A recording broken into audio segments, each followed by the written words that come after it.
Penyuluh berprestasi, penyuluh teladan, duta penyuluh milenial di Kementerian Pertanian. WKPP Pasir Eri di tanaman hias. Apa itu ya, Miar? Oh ya, MIR itu Magister Inovasi Regional di Universitas Pajajaran.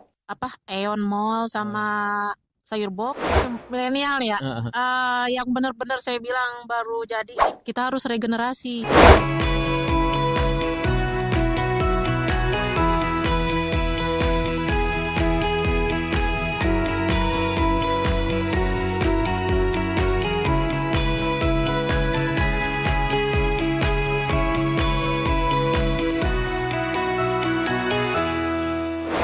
Assalamualaikum warahmatullahi wabarakatuh. Apa kabar sobat milenial? Kembali lagi bersama saya Pak Arif. Alhamdulillah ini sudah ada teman saya ini orang terkenal pokoknya.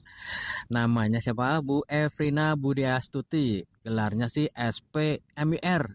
Apa sih MIR? Ya nanti kita tanyain kenapa ada gelar MIR. Asing kan? Nanti kita tanyakan. Beliau adalah penyuluh berprestasi, penyuluh teladan di Kementerian Pertanian. Bahkan beliau juga sebagai duta penyuluh milenial di Kementerian Pertanian. Aktivitas beliau apa saja? Nanti kita tanyakan. Mari kita sapa dulu pada Ibu Efrina. Assalamualaikum, apa kabar Bu Efrina? Waalaikumsalam Pak Arif. Kita manggilnya Teh aja ya atau gimana? Boleh Teh, ya, karena di Bogor ya. Ya, karena kita di Bogor, kita manggilnya Teh Efrina aja. Gimana kabarnya? Baik? Kabarnya alhamdulillah baik. Pak Arif gimana Pak Arif? Alhamdulillah baik. Semangat pokoknya. Iya. Wilayah binaan gimana? Wilayah binaan saya di WKPP Pasir Eri, membina 4 desa. 4 desa? Berapa kelompok? Yang aktif saat ini 20. Tadinya 30, Pak. Cuman orang 20 kelompok, sobat. Iya, 20 kelompok gitu. Terdiri dari tanaman pangan, horti, perkebunan juga ada. Perkebunan. Jadi komoditas andalannya apa aja? Karena di saya banyaknya sih padi. Padi. Padi tanaman hias. Padi tanaman hias. Ya. Kemudian kemarin berapa ya? Belum ada setahunnya atau setengah tahunnya lulus S2-nya. Makasih Pak, baru tahun ini. MIR ya, apa itu ya MIR? Mungkin bisa cerita dulu. MIR itu Magister Inovasi Regional di Universitas Pajajaran. Baru tahun 2023 ini lulus dan wisuda bulan November awal tahun kan? Ini. Udah DPM, gitu. Penyuluh teladan. Dapat beasiswa ini S2 ya, Bu? Iya, dari Pemkab Bogor. Pemkab Bogor. Itu ada seleksinya juga? Ada seleksinya. Seleksinya langsung di Universitas Pajajaran. Langsung. Sebelumnya sih administrasi di Pemkab. Kemudian di tesnya tetap langsung di Universitas Pajajaran. Berapa barangan Ibu? 19 orang. 19 dari berapa peserta yang diseleksi? Berapa ya yang tahu BKPSDM sih. Saya nggak nanya-nanya, pokoknya taunya dipanggil aja. Ya, selamat. MIR Magister Inovasi Regional. Ya. Itu apa aja itu yang dipelajari? Lebih ke konsentrasi data science sih. Makanya kemarin penelitian saya ke arah digital marketing ya Pak. Pemanfaatan platform digital. Karena memang di salah satu mata kuliahnya ada tentang pembuatan e-commerce kayak gitu, pemrograman yang emang nggak linear sih sama pertanian, tapi bisa diaplikasikan. Itu termasuk TIK ya? TIK lebih ke arah TIK. Termasuk yang biasa digunakan milenial juga, terutama petani milenial. Berbicara tentang petani milenial, kebetulan saya juga sedang mengambil program doktor di Universitas Pajajaran. Wih, keren. Konsentrasinya juga penyuluhan dan sosiologi pedesaan. Aduh, saya mau nyusul nih. Ya, insya Allah amin. Mudah-mudahan menyusul. Kebetulan untuk disertasi saya ini mengambil judul tentang model penyuluhan adaptif bagi petani milenial di Jawa Barat. Nah, kebetulan ini ada petani milenial. Nanti kita konfrontasi hasil saya yang di lapangan dengan expert atau stakeholder ya melalui analisis pentahelik. Analisis pentahelik berarti bagaimana kolaborasi dari 5 unsur stakeholder, mulai dari pemerintah, swasta, akademis, kemudian media massa dan komunitas. Nah, nanti saya akan meminta penjelasan mungkin atau bahkan masukan bagaimana sebaiknya model penyuluhan yang adaptif buat petani milenial. Mungkin ada yang masih konvensional yang mungkin terasa asing atau mungkin sulit dilakukan oleh petani milenial atau sulit diterima oleh petani milenial. Mungkin perlu ada modifikasi ya, supaya bisa mengikuti perkembangan zaman, atau mungkin ada tambahan ya, karena dari data yang saya dapat di lapangan itu memang kebanyakan sesuai dengan karakteristik petani milenial atau milenial kan ingin yang instan, kemudian ingin cuan terutama, kemudian informasi didapat tidak harus dengan face to face, tapi ada media-media lain seperti di YouTube, ibu kan juga vloggeran, kemudian ada di platform media sosial yang lain ya. Mungkin dari Teh Efrina ada masukan mulai dari unsur-unsur ini pemerintah saya sebagai ini ya, maksudnya untuk model penyuluhan yang mungkin bisa adaptif. Karena kunci dari model penyuluhan ini selama saya mengambil data ini adalah kolaboratif dan koinovatif. Jadi bukan top down tapi bottom up. Bagaimana bisa mengelaborasi semua kebutuhan petani milenial, tapi juga mengikut sertakan mereka untuk saling memberikan masukan, berkolaborasi dan berinovasi bersama. Silakan. Ya, kalau ini menurut pengamatan dan pengalaman kami Pak di lapangan, menangani petani milenial memang beda gitu ya, beda karakternya seperti yang tadi Bapak bilang itu udah benar. Mereka cenderung misalnya kalau diajak kumpul bareng, kan kalau kami membinanya kelompok ya Pak, walaupun perorangan juga dibina, itu selalu bertanya gini, kumpul terus nanti apa sih ujungnya apa kayak gitu. Itu sama ya seperti itu. Tapi sebenarnya memang mudah-mudah bosen kalau tidak ada manfaatnya. Nah, tapi memang harus ada suatu saat yang harus kumpul karena untuk menentukan usaha kelompok. Kemudian nanti kedepannya mau apa itu ada Pak yang perlu. Cuman memang ada beberapa karakter yang seperti itu. Kumpul mulu buat apa? Sementara padahal ketuanya juga milenial gitu. Padahal kan kalau kita belajar tentang dinamika kelompok ya, salah satu indikator eksistensi kelompok adanya pertemuan kan padahal itu. Iya kan? Iya, nah yang kami amati misalnya tipe yang seperti itu adalah tipe yang dia memang bisa gerak sendiri tapi dia tidak bisa istilahnya menularkan ke orang-orang sekitarnya gitu. Nah, sementara kalau petani milenial yang masih berkelompok itu udah paham kalau memang usahanya itu harus jalan bareng, saling menutupi kekurangan masing-masing kayak gitu. Nah, yang kami lakukan saat ini ya memang lebih ke hibrid Pak. Konvensional tidak dihilangkan. Ada pertemuan rutin gitu ya, tanpa penyuluh pun mereka tetap melakukan walaupun cuma 5 orang, 3 orang itu udah dianggap lah ya bisa kumpul. Karena ya itu saat kumpul itu ini yang benar-benar berjuang dari nol ya, saya ceritakan dari nol ya, bukan yang memang dapat warisan atau apa. Itu saat kumpul itu mereka memupukkan modal.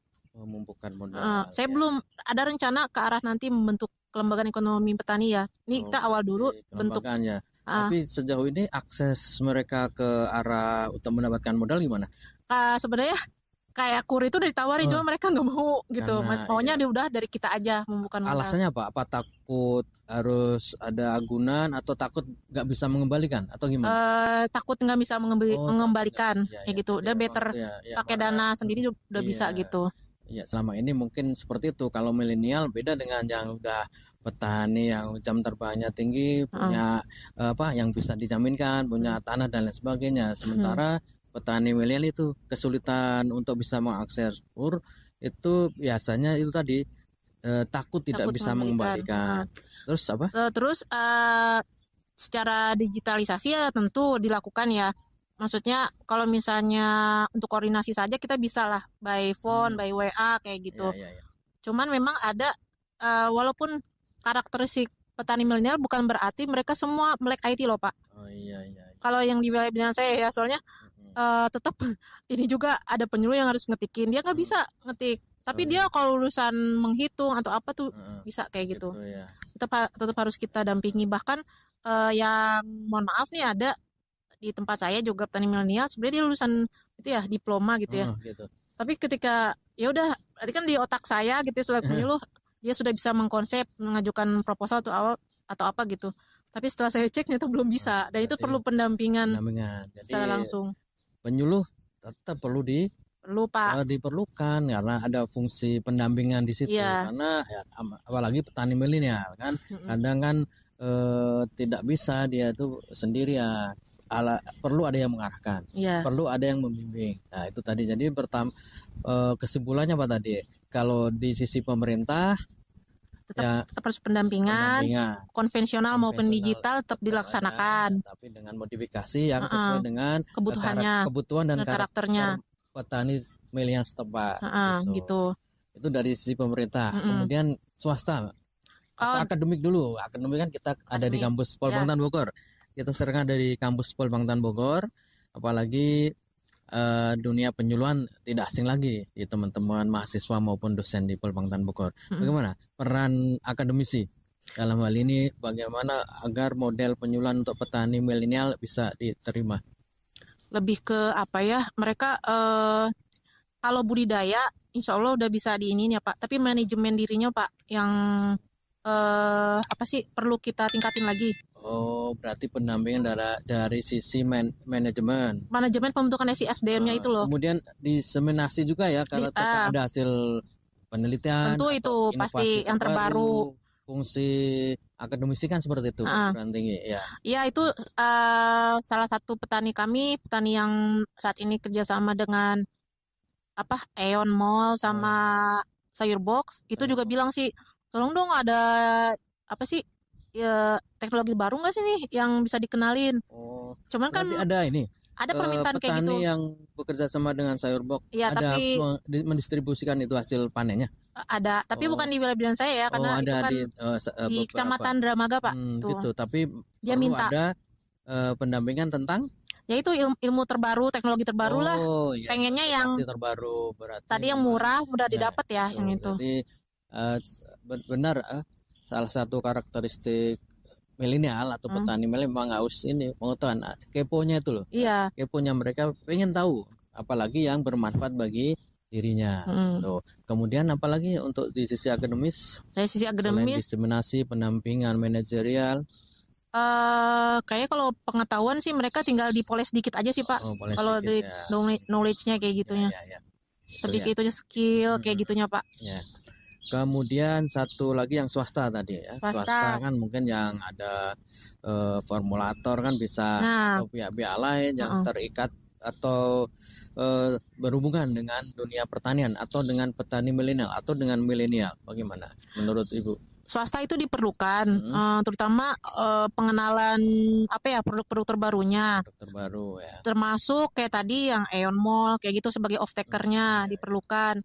Sama juga mereka misalnya kalau kerjasama juga petani milenial juga dibina kayak harus speknya seperti apa kayak gitunya. Iya, swasta juga termasuk ini Bu. Pembinaan juga sih. Iya, pembinaan. Kemudian termasuk penjualan online marketplace dan lain sebagainya. Itu menurut Ibu gimana? Apakah itu juga diperlukan untuk petani milenial? Perlu sebagai off takernya perlu. Terus media pemasarnya, contoh ini boleh nyebut merek kan tadi udah nyebut ya. Boleh, nggak apa-apa. Kayak Tera Asri itu yang e-commerce-nya. Terus apalagi tadi formulatornya yang lagi aplikasi di wilayah kami itu Bayer tuh. Bayer. Tapi dia POC kayak gitu yang mengenalkan. Kalau memang bagus itu dipakai Pak nanti sama petani. Dan kalau startup ada Bu? Binaan Ibu yang punya startup?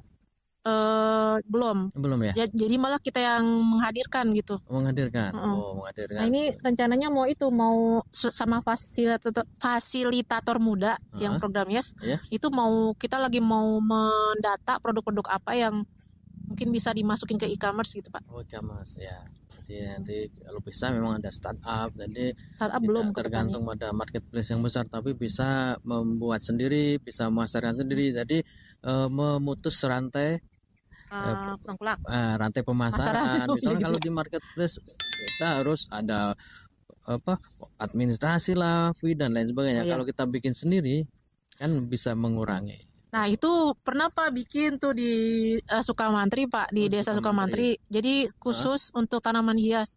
Cuma bertahan 1 tahun Pak. Alasannya? Tidak kuat membayar hostingnya kayak gitu. Karena yang bagus sih kendalanya tuh ya startup atau marketplace tidak ada admin juga Pak. SDM sama biaya sih. Biaya internet ya. Ya karena memang tanaman hias kan sekarang lagi agak turun ya. Jadi mungkin kalau di pihak swasta ada yang mau kerjasama atau mungkin ada yang mau hibah, itu kan mungkin lebih beda bisa ini menguntungkan petani, terutama petani milenial swasta. Kemudian dari segi stakeholder berikutnya media massa. Perannya ya itu perannya. Penting banget juga untuk mempublikasikan menaikkan berita tentang mereka lah, intinya publikasi kayak gitu.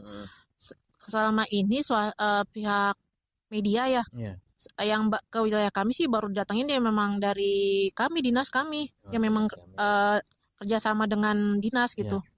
Tidak ada kita yang jemput bola, jadi kita nggak boleh menunggu. Media itu mungkin belum tahu kita itu gerak di bidang apa, ada di mana, mungkin kita yang bisa bekerja sama dengan media. Kayak di Polbangtan Bogor sendiri itu ada 3-4 media kita MOU. Karena kita juga perlu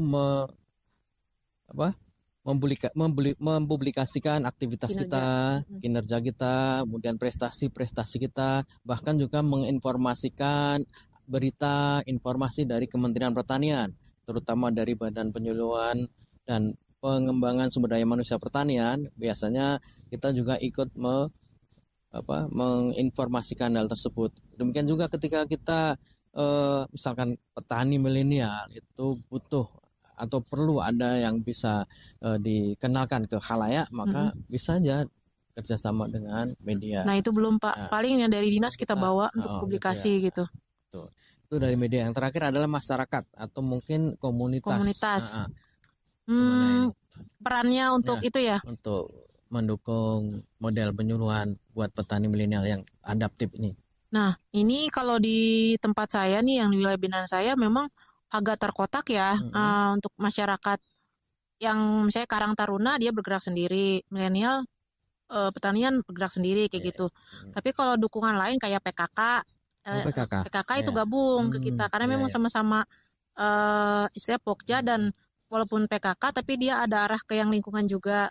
Terus kalau Karang Taruna memang belum ya, masyarakat kalau Pak RT RW sih rata-rata mendukung dan juga termasuk petani gitu. Termasuk petani. Kemudian di situ juga yang dinamakan komunitas juga termasuk kelompok tani. Kelompok tani yang sebagian besar masih aktif atau memang ada yang masih kelompok tani tumbuhkan lagi. Nah, ini nih milenial ya, yang benar-benar saya bilang baru jadi ini dari 4 desa ini baru satu nih yang memang dari nol dan dia punya jiwa saya tuh pengen maju jadi pionir desa.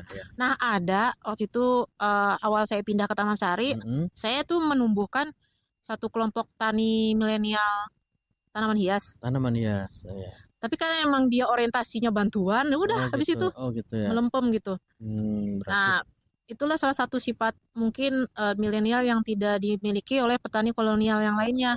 Gitu. Kalau misalnya orientasinya profit sih bagus Pak, tapi kalau jalannya shortcut kayak gitu ya. Terbanglah dia itu. Ada evaluasi? Belum evaluasi karena memang yang aktif masalahnya cuma satu orang, ketuanya saja gitu. Jadi potensi banget itu. Dan mungkin karena memang pasarnya sekarang lagi turun, jadi mungkin mereka jadi entah alih profesi atau apa. Dan kebanyakan petani milenial tanaman hias di tempat saya itu dia pekerja, nggak murni yang petani asli. Sebagai sampingan ya. Iya. Kalaupun kerjanya tidak rutin, misalnya kayak ke Bogor Jakarta, mereka tuh ada yang jadi guru, ada yang ikut LSM atau apa. Jadi memang sibuk juga gitu. Itu ya. Jadi udah ada 5. Kita konfirmasikan ke Teh Frina tentang pentahelix tadi berhubungan dengan bagaimana membuat model penyuluhan adaptif bagi petani milenial terutama di Jawa Barat ya. Mudah-mudahan apa yang disampaikan Bu Efrina atau Teh Efrina tadi bisa memberikan masukan buat saya pribadi, mungkin juga sobat milenial semuanya. Ada pesan terakhir?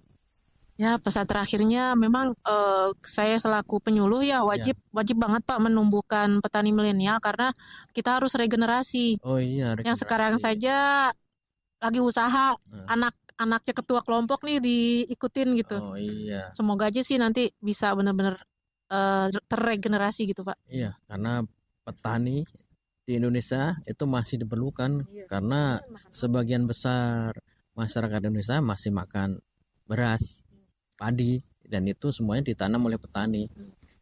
Makanya petani masih diperlukan, pendampingan dari penyuluh juga masih diperlukan ya.